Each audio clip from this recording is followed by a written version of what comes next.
Hello, and welcome back to another episode of Critical Reactions with your host, Bryan.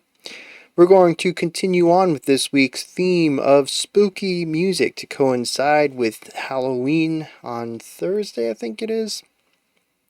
Today we're going to be checking out Bohren and their Club of Gore, a group that we've checked out before, but I only vaguely remember anything about. Some of these bands I feel like we need to listen to more often so that I can retain information about them. But that also makes it fun.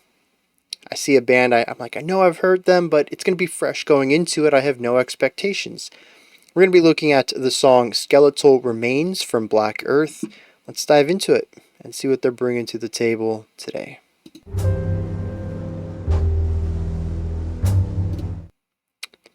Let's start from the beginning, shall we?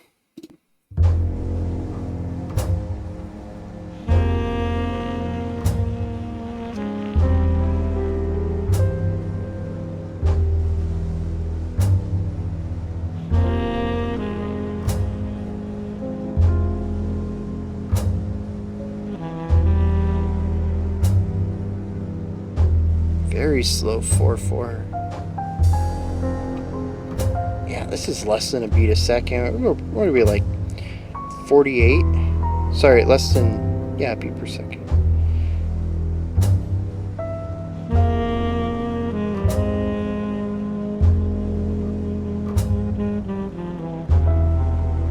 Oh, 38. 38, 39, somewhere in there. This is very slow.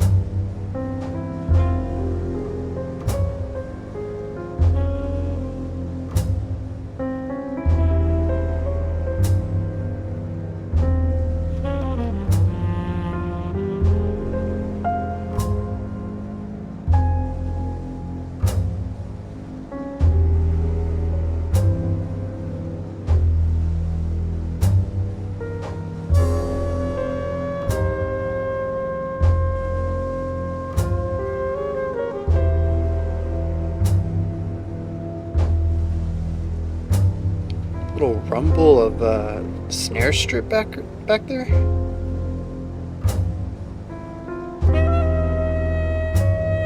It might just be a really tight snare roll, really quiet, like a bunch of ghost notes.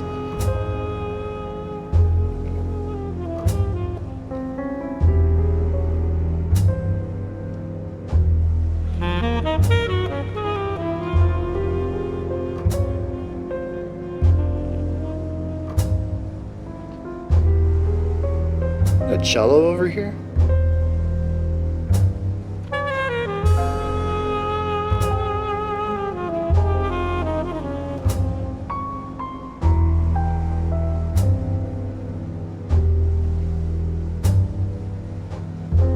I think it is. Anyways, it's really setting the mood with that low, deep bellow just off to the side.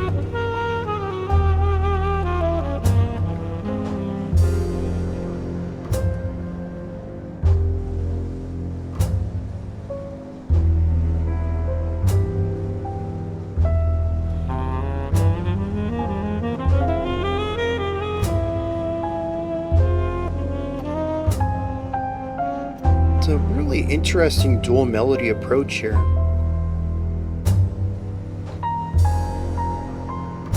We do have the piano off to the side doing forward momentum ideas, but up until this point at least, we also had the sax in the center.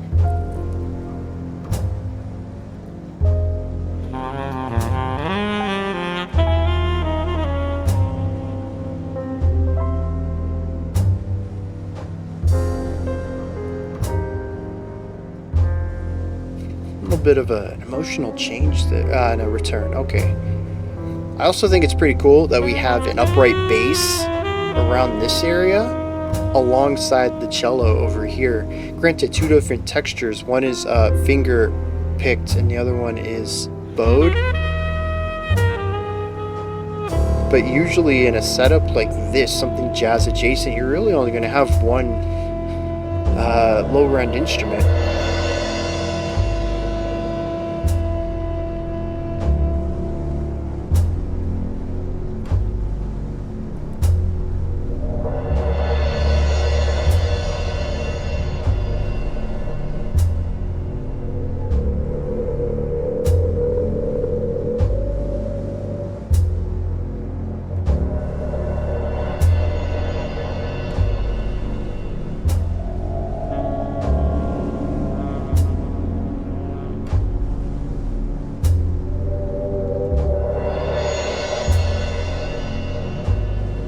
How many percussionists are in this group? Or is it a lot of double track? Well, how would you do that live then? I mean, I guess you could use a backing track.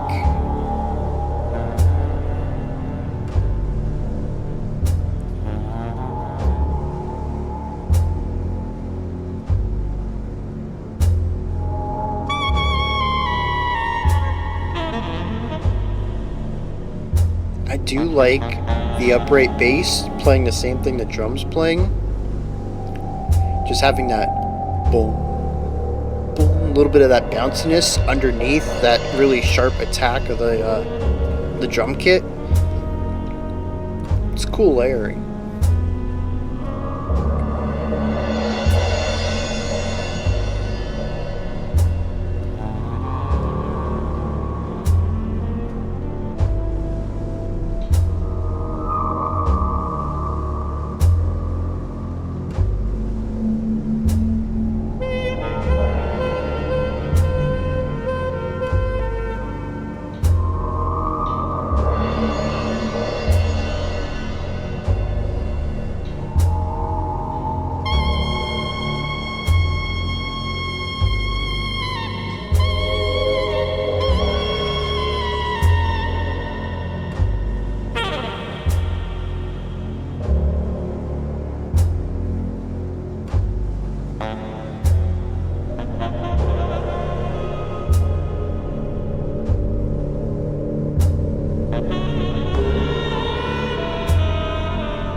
Getting a little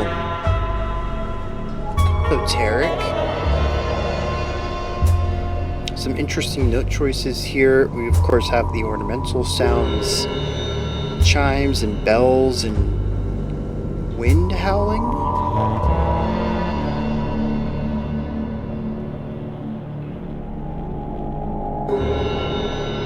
Bringing that back, it almost sounds like throat singing.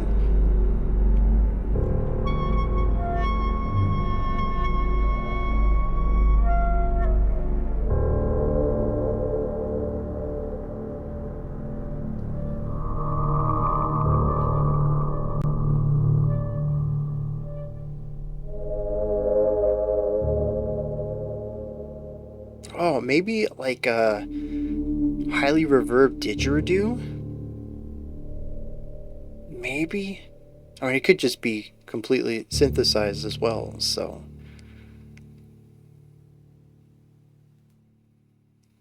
I kind of get the feeling that there's no synthesizer in this group, but I think that's just a bias I might have given its jazz adjacency.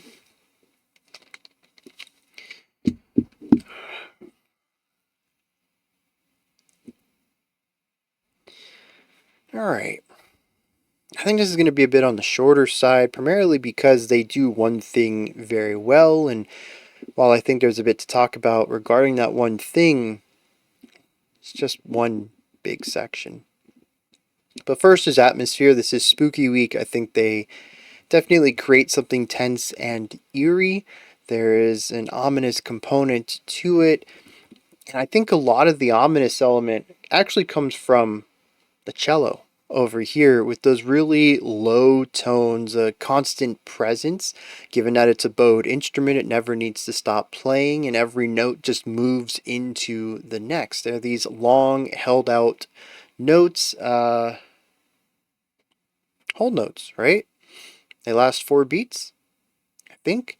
The beats are so long, my idea of the time of this song is very warped, especially since I don't know if you noticed it, the way that I was swaying, I was feeling it in double time rather than that very slow 38 beats per minute. I was feeling it at twice that, basically feeling the beats between the beats as well, just in order to keep some sort of momentum to my body. And that changes the way I feel the song too. So I think it was four quarter notes though, which makes it whole tone or whole notes. Um, and just holding these notes out one at a time, moving between them very smoothly, constantly keeping this very low resonant tone at the bottom of this song. I think between the notes that they choose and the tone of it all and the consistency of it all, it has this ominous, dangerous underpinning to the entire track.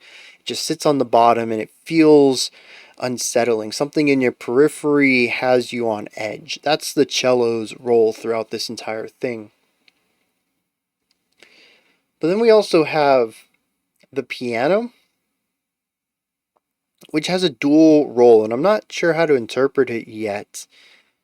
One, of course, is to play the chord progression, and this helps add to the eeriness. It expands on what the cello is doing by stacking out these chords beyond the monophonic element, the single note at a time that the cello is playing. But it also provides levity in a lot of places through its melody. First of all, it does introduce some higher notes that we don't really hear elsewhere. There's a couple of squeakier tones that comes out of the saxophone, but for the most part, I'm pretty sure it's a tenor sax. It has a bit of a lower range to it. The piano's the only instrument that really goes up into that twinkly range, and it also has a brighter tone to it in general. But we also have some harmonic ideas in here too, where I think actually that one point I was like, wait, we had a tone shift. The keyboard or the piano brought in a different feeling, a bit of levity, some light shining into the darkness, but it only lasted for a moment before we went back to those darker, eerier, tenser chords. The piano does this often, though. The timing seems to be variable. Sometimes it's just for, a beat or two. Sometimes it's for a couple of bars. But the piano tends to introduce a little bit of levity to the song from time to time. And like I said, I'm curious how to interpret this. I don't think I have a strong understanding of it yet. Just I heard that it happens and that it primarily gives us these darker feelings, but occasionally introduces some lightness. And we don't really get this anywhere else. The sax is kind of all over the place, growing more and more chaotic as the song goes on. The drums and general percussion, I also heard some rolling snare playing in the background at the beginning, and there is a loud bell or cymbal, I'm not sure. That's played towards the end of this song as well. Some auxiliary percussion beyond the drum kit. None of this really leans, oh, and the electric bass. None of this really leans too hard into any sort of brightness or I would even say darkness. A lot of it tends to be neutral. I mean, the percussion doesn't have pitch in the way that we tend to envision harmony. And the bass just follows a walking bass line. So it kind of adds on to what the cello's doing anyways. And so I find that a lot of the song then rests on the sax. What is the sax doing throughout most of this? I'm not entirely sure. I like the counterpoint, can we call it? Dual melody stuff that's going on in the beginning of the song between the sax and the piano. I think that's kind of neat. The piano isn't really doing a strong lead melody idea. It's more flourishes between chords in that it takes roughly 4 seconds to go to your next chord. And so there's just a lot of time in there to do little ideas, just to put a couple of eighth notes there, a couple of plinks, or maybe an intermediate chord that helps lead into the next or something like that. But eventually the piano does take on more and more of these until they fill more and more space and are kind of competing with the saxophone at times. So it is counterpoint in moments, but it isn't like we build into it. It's like some sections are more proper counterpoint than others. The pianist shifts between writing full melodies and ornamental things at their own whim, it seems like. But I like all of this. Generally, I think it sounds very good. The two instruments together are neat, and the way that they are competing and dancing around each other and playing along with each other is really great to listen to. And I found the song a bit less interesting towards the end as we deviated away from this, and either the saxophone dips out entirely or the pianist stops playing around with the sax. It just becomes a bit more singular focused at what our core melody is. And that didn't really click with me as much. But the beginning of the song I thought was really great having these two work together, but I'm not sure how to interpret it either.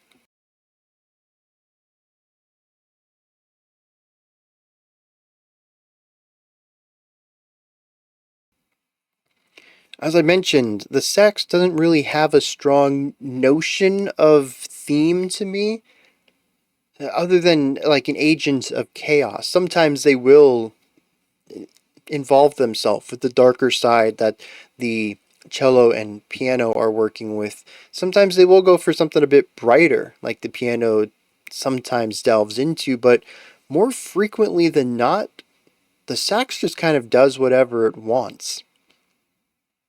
It reminds me of a jazz solo where the soloist kind of isn't feeling the song. Maybe they're having an off day, maybe it's just not their favorite song, whatever.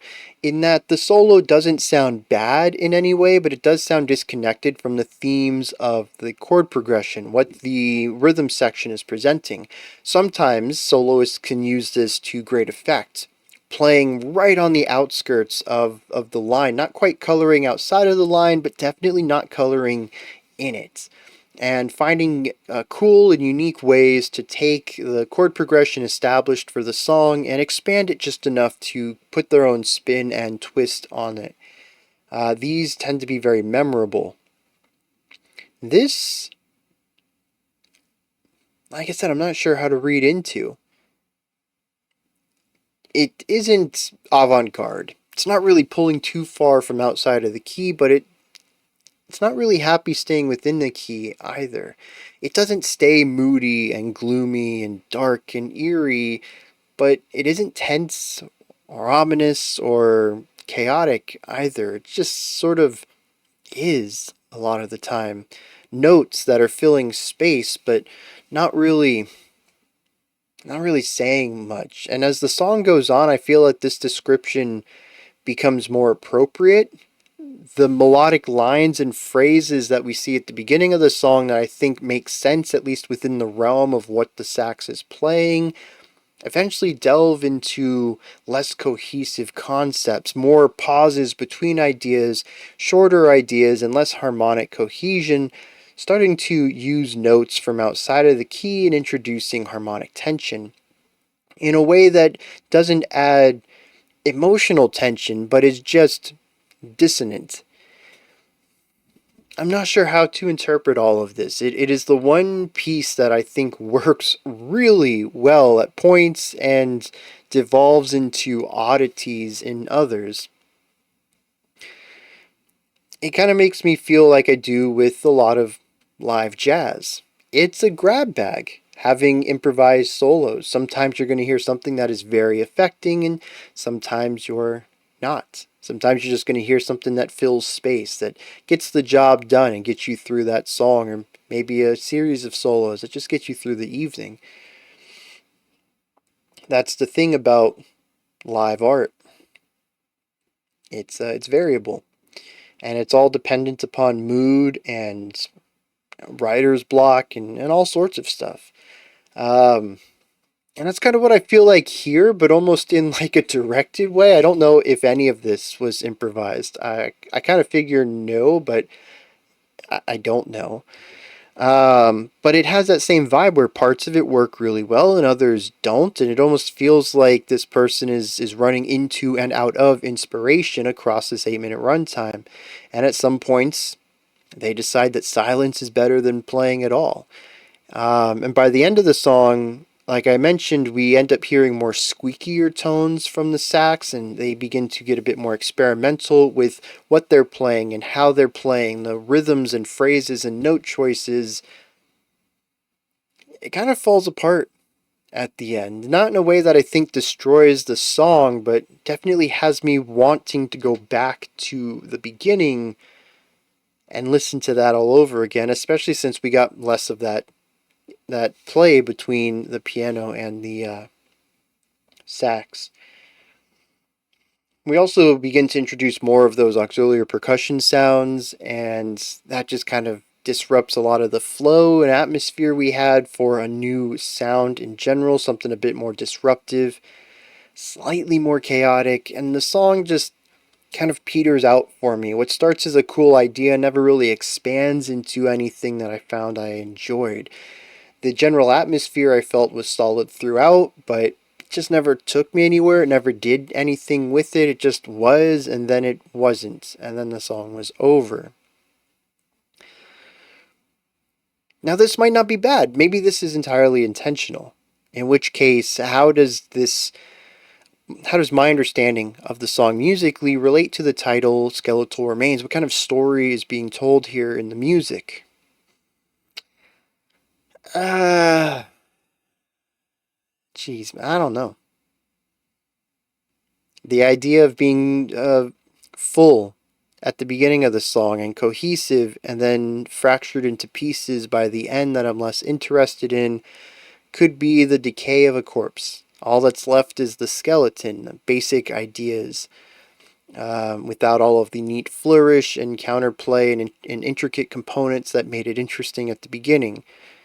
Maybe. I feel like I'm really stretching things here, really grasping at straws, but maybe that works from a perspective. If the whole song is supposed to be about skeletal remains, maybe that's a conversation on the simplicity of it. I mentioned that it's just kind of one idea throughout.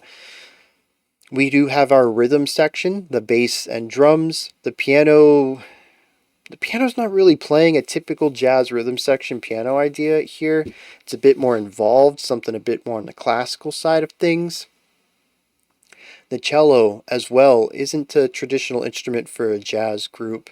And it basically doubling up what the bass does with a different texture and timbre and rhythmic device. As I mentioned, the bass is plucking or finger picking each of these notes, giving it a nice, like a nice bell curve. You get that boom, boom, you get that bounciness, the rising action, and then the release, the decay of the sound.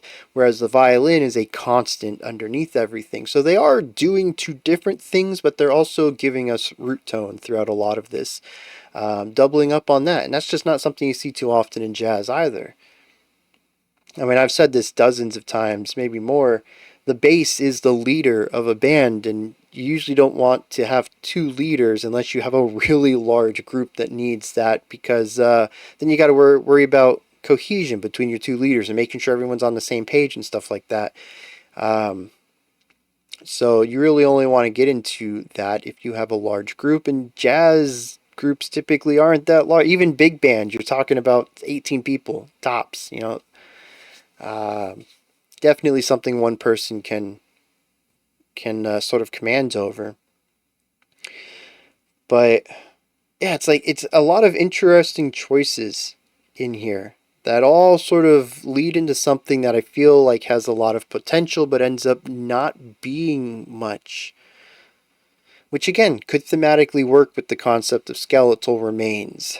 I mean, just the idea of a skeleton in and of itself, I think, could be a lot of things, but remains specifically to me speaks about death, not some sort of Halloween skeleton or a dancing spooky skeleton or something like that. Something that might be a little bit more fun.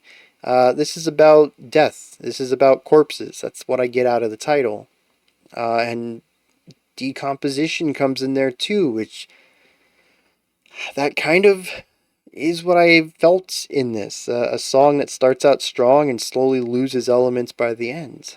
I don't know. I'm talking in circles here, so I'm going to wrap this up. These are my thoughts, but what are yours? Does anything stand out to you on this? Do you have your own perspective or opinion on this song? I mean, I generally enjoyed it. There's a lot of cool things in here. It's just never quite turned into something that really grabbed me. Kind of left me more confused, but I'd love to see if anybody else has a different take on it that might help me understand it better, maybe unlock a perspective that I could, you know, dive deeper in from, something like that. Just let me know, put your thoughts and stuff down in the comment section. Above that, in the description box, you'll find a link to Linktree. It takes you here. You can find links to my music, ways to support the channel, a link to the Discord server, and so much more.